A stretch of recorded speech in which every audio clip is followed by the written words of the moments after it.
En la medida que va avanzando el proceso de sucesión presidencial, y me refiero a que se van conformando las candidaturas, que va empezando las contiendas, que se van empezando a presentar nuevas ideas, que va declinando el poder, o por lo menos el control que ejerce el gobierno actual, la gente empieza a enfocarse hacia el futuro.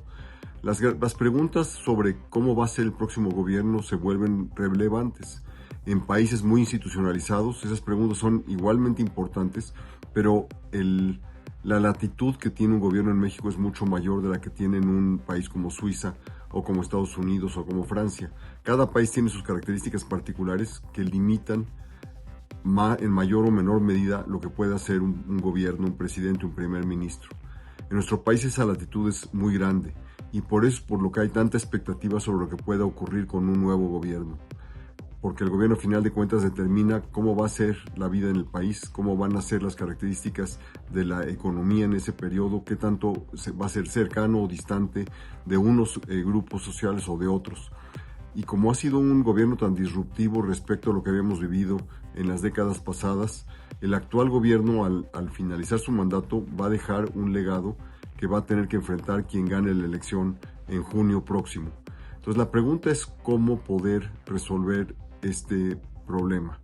En los años 90, finales de los 80, principios de los 90, el gobierno se encontró con que ya había hecho una serie de reformas, pero nadie le creía de que esas reformas iban a ser permanentes, porque como digo, hay un enorme poder en manos del presidente mexicano que le permite modificar las reglas del juego cuando le da la gana, como ha ocurrido con el presidente López Obrador. Lo que buscó aquel gobierno a través del Tratado de Libre Comercio, el que se llama en inglés NAFTA, fue el que hubiera una serie de reglas del juego y mecanismos para hacer cumplir esas reglas del juego de manera objetiva y, más importante, que fuera creíble por todos los potenciales empresarios e inversionistas. Eso es lo que le dio vida a toda esa enorme industria de exportación que hoy día tiene México y que es su principal fuente de ingresos, su principal fuente de crecimiento económico, el principal motor de la economía mexicana. La pregunta, en la medida que nos vamos acercando hacia adelante, es en qué medida va a poder seguir esto.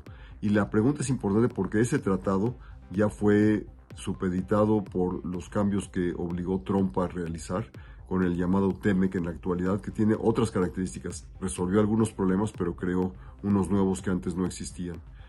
La pregunta es qué es lo que le va a conferir certidumbre a la ciudadanía, a los empresarios, a los inversionistas, para que el país pueda seguir funcionando y el mexicano no vea su economía, su vida normal amenazada o modificada radicalmente o de manera negativa por el cambio de gobierno. Lo que se va a requerir son, como digo, reglas del juego. La pregunta es cómo se hacen cumplir esas reglas del juego. Lo que resolvió la administración Salinas en los 80 y 90 fue a través de pedirle prestado a instituciones de Estados Unidos y Canadá. La pregunta hoy, ya que ese mecanismo ya no es viable, ya no podemos ir a pedirles a los americanos y canadienses que nos ayuden porque hay una enorme decepción allá, es cómo hacerlo en México. Y la única manera de hacerlo es con un trabajo arduo de negociación, de acuerdo, de arreglo entre fuerzas políticas. Dado que en México, dado que en este momento la economía está funcionando cada vez más independiente de la política, es un buen momento para pensar en esos términos.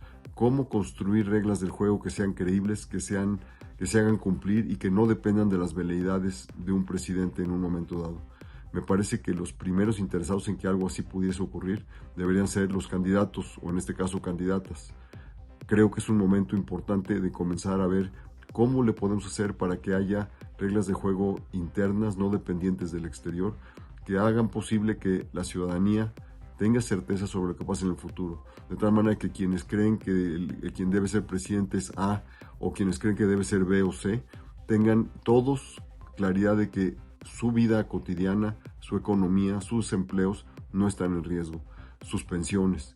Es decir, que no dependa de un gobierno, de una persona, sino que sea una cosa institucionalizada. Todos nos beneficiaríamos de eso.